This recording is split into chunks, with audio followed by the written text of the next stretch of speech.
In movies, the slaves from ancient Rome would be fighting to free themselves, portrayed as gladiators. But the reality was far from what the movie industry shows us.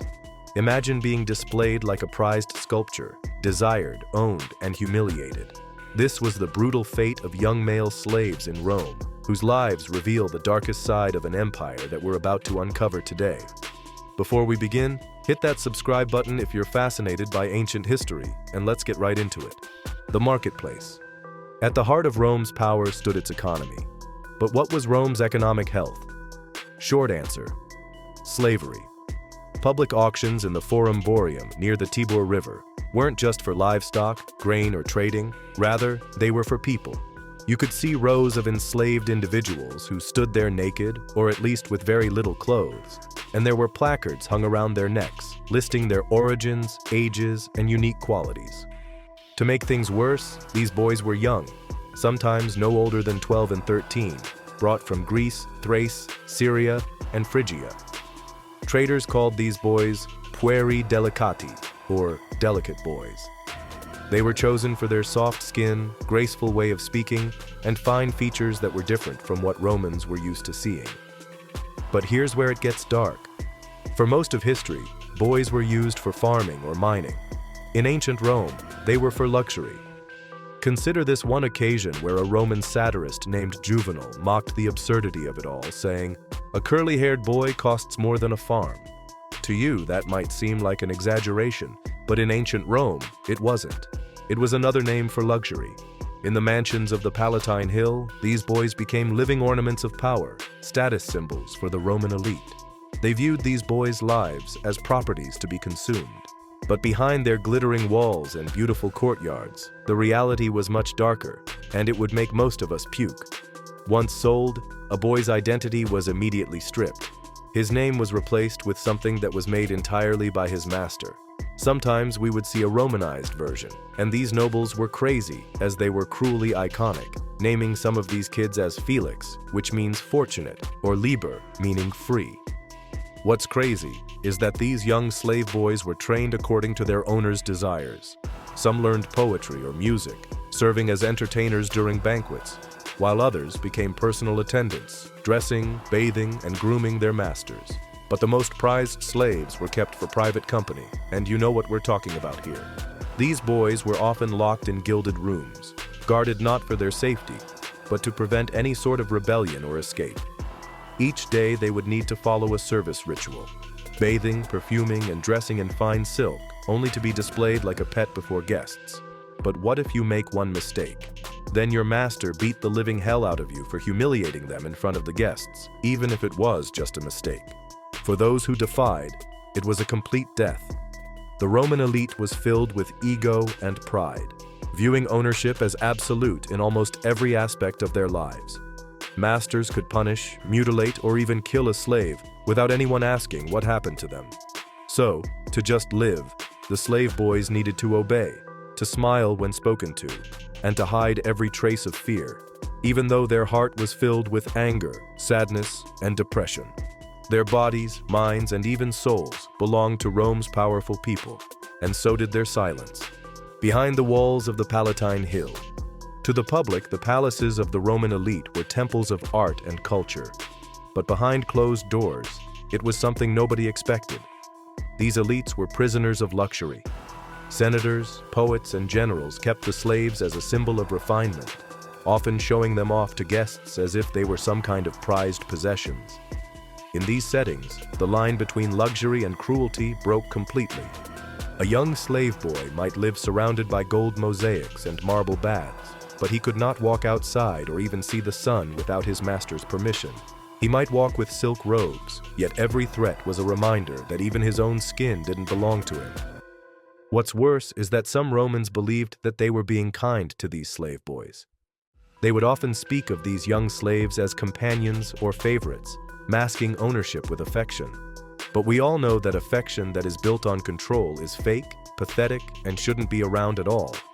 It was basically domination disguised as intimacy. But that's not where the suffering of these boys faded. When they grew older, after their youth faded and beauty changed, they were sold again, discarded like a used card. If you're still watching, don't forget to subscribe for more chilling truths from the ancient world. Castration as control. Moving back to the subject at hand, the most disturbing practice that the young boys went through was castration, which was a means to preserve a boy's purity and prevent any distraction that would make him attracted to the opposite gender. While Roman law technically banned this act, the elites were quietly doing it. In the imperial court, eunuchs, also known as spadones, became the symbols of both power and submission. These castrated young boys were believed to remain physically perfect, with smooth voices and features that would remain unmarked by age. However, this transformation was more than physical, as there were a lot of psychological factors involved as well. Castration was Rome's ultimate way of asserting dominance, and a way of saying that we don't just control your life, but your very identity too. Historical records also reveal how these practices crept into elite households, especially under emperors who liked the Eastern customs.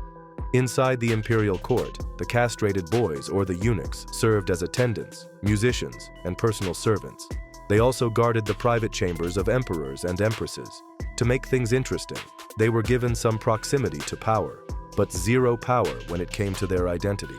Behind their silent stories was basically this forced transformation that they saw since they were little kids.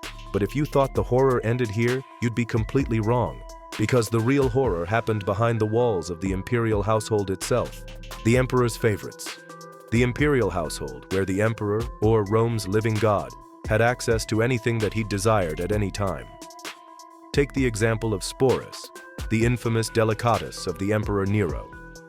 According to historian Suetonius, Nero fell in love with the boy and became obsessed with him.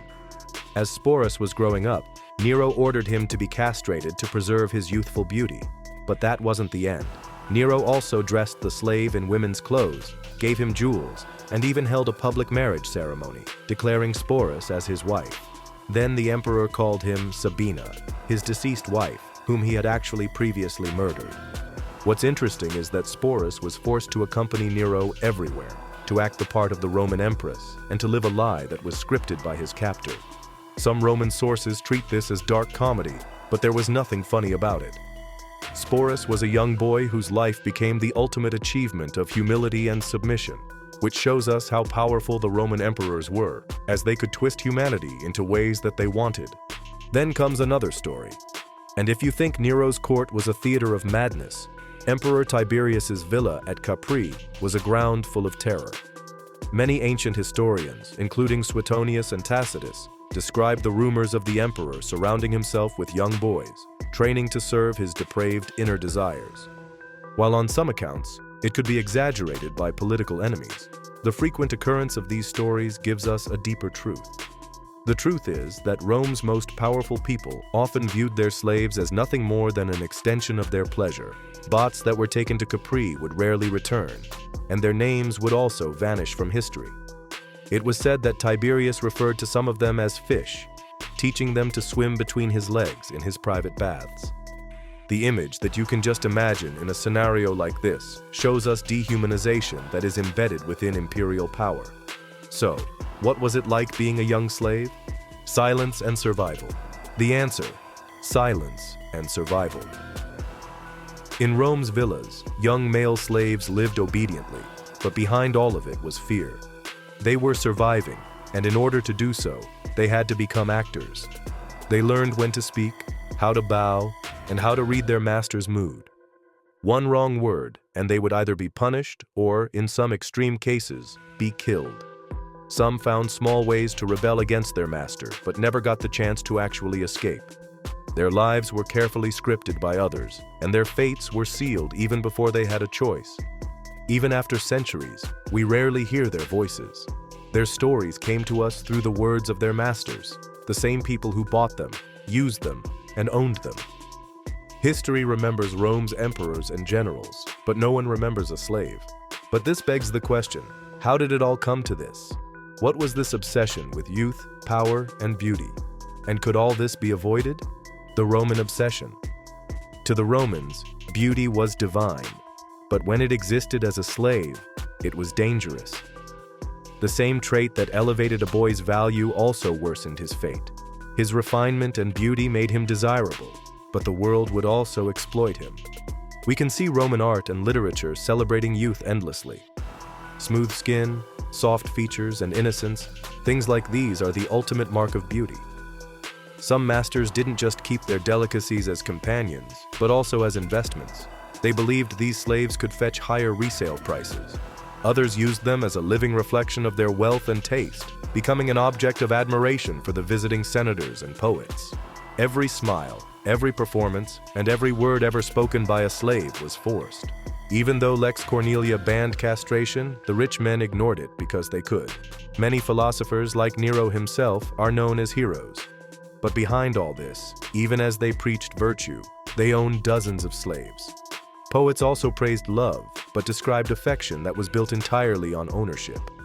Roman society was obsessed with control, and from conquered provinces to private households, the same principle ruled everywhere, which was where the strong dominated the weak. Here, even religion offered nothing that could be fixed. The gods of Rome mirrored their people, powerful, vengeful, and hierarchical. To many, slavery wasn't even injustice, but it was a natural order of the world. The result was a culture that could celebrate art, philosophy, and architecture, while quietly accepting cruelty as the price of this beauty. In the end, when the slave boys became older and their youthful features faded, they were mostly sold to lower-status households, forced into hard labor, and sent to the provinces. Some even took their own lives rather than facing another master. Others simply vanished from the records and were never found. A few, by rare fortune, earned their freedom through years of loyalty. But even then, they had physical and emotional scars that never faded. Rome's marble monuments are still standing, but they are haunted by the quiet suffering that built them. If you want more untold stories from the past, subscribe to our channel and ring the bell icon for more.